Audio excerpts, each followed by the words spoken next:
આગળ વાત કરીએ તો અમદાવાદના ખોખરા પોલીસ સ્ટેશન વિસ્તારમાં ગેરકાયદે ઇન્ટરનેશનલ કોલ સેન્ટર કેસમાં એલસીબી પોલીસે ઉમેશ ગૌડન અને પ્રવીણ અચારી નામના 2 આરોપીની ધરપકડ કરી। બંને ખોખરા વિસ્તારમાં લાલભાઈ સેન્ટર પાસેથી ઝડપાયા। ગેરકાયદે રીતે અમેરિકન નાગરિકોના નંબર મેળવી કોલ કરતા અમેરિકન નાગરિકો પાસેથી વેરિફિકેશન ફી અને લોન એગ્રીમેન્ટ ફીના નામે ડોલર ઉઘરાવતા પોલીસે આરોપીઓ પાસેથી 2.85 લાખનો મુદ્દામાલ જપ્ત કરી વધુ તપાસ હાથ ધરી છે।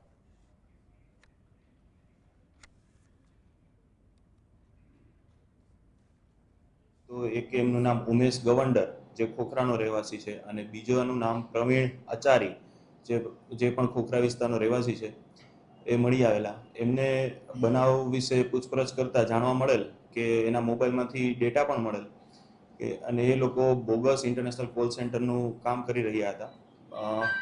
એ પેડ એ નામની પ્રોસેસ ચલાવી રહ્યા હતા।